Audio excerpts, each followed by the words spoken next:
మన వాళ్ళు సనాతన ధర్మం అంటుంటారు, వేదాలు అంటారు, ఉపనిషత్తులు అంటారు, తర్వాత స్మృతులు, శృతులు, దర్శనాలు, తర్వాత అష్టాదశ కుల పురాణాలు ఇవన్నీ ఏం చెప్పాయి? ఏం చెప్పినాయంటే నంబర్ ఆఫ్ కాన్సెప్ట్స్ చెప్పుండొచ్చు. అంటే ఏంటి, మన జీవన విధానంలో ఎలా ఎలా ఎలా అంటే రోజులు మారుతూ ఉన్న కొద్దీ ఆచారాలు పద్ధతులు మారుకుంటూ వస్తున్నాయి. వాటి గురించి అంతా కర్మకాండ, తర్వాత రకరకాల దేవుళ్ళకు పూజ చేయడం, ఇదంతా భక్తికాండ. ఇవన్నీ తీసి పక్కన పెట్టేస్తే అల్టిమేట్గా జ్ఞానకాండ వచ్చి ఉపనిషత్తులు. ఏం చెప్పింది ఉపనిషత్తులు? కేవలం మనమేంటి, మనం ఎలా పరమాత్మతత్వాన్ని తెలుసుకోవాలి, పరమాత్మతత్వం అంటే ఏంటి అనేటువంటి విషయాన్ని వివరంగా చెప్పడం జరిగింది. ఉపనిషత్తుల సారమే బ్రహ్మసూత్రాలు, భగవద్గీత. ఈ మూడింటిని కలిపి ప్రస్థానత్రయం అంటారు. ప్రస్థానత్రయం అంటే పరమాత్మతత్వాన్ని మనం గ్రహించడానికి మనం చేయాల్సినటువంటి ప్రయాణం అని చెప్తారు.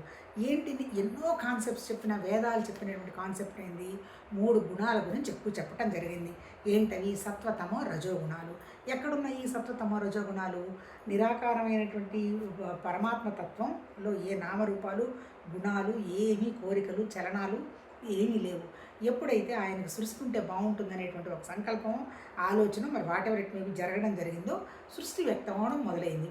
ఏంటి ఆ సృష్టి? పంచభూతాలు, నేల, నీళ్లు, అగ్ని, వాయువు, ఆకాశం, మన మనసు, మన బుద్ధి, మన అహంకారం, మనలో ఉన్నటువంటి జీవ చైతన్యం. ఇవన్నీ కాకుండా సూర్యుడు, చంద్రుడు, తర్వాత ఆదిత్యులు, తర్వాత రుద్రులు, ఆ తర్వాత అశ్విని దేవతలు. ఇది అది అని లేకుండా మన కంటికి కనపడుతున్న 99 ప్రకృతే. ప్రకృతి కానిది, కదలనిది ఒకటే భగవతత్వం. ఈ ప్రకృతిలో ఉన్నటువంటి లక్షణాలు ఏంటి? దీనికి 3 గుణాలు ఉన్నాయి. ఏమున్నాయి?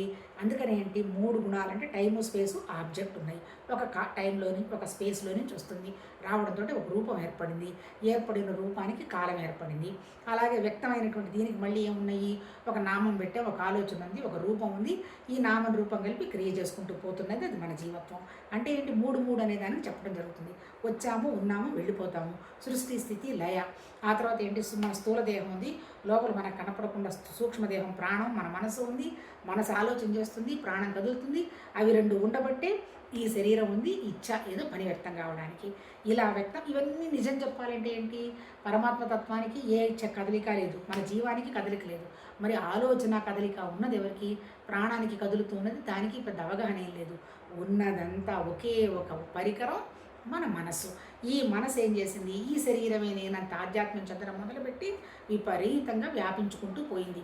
ప్రపంచమైనా, వేరే వేరే కంట్రీస్ అయినా, ఆస్తులైనా, ఆహారంలో రకరకాలన్నీ ఉన్నాయి.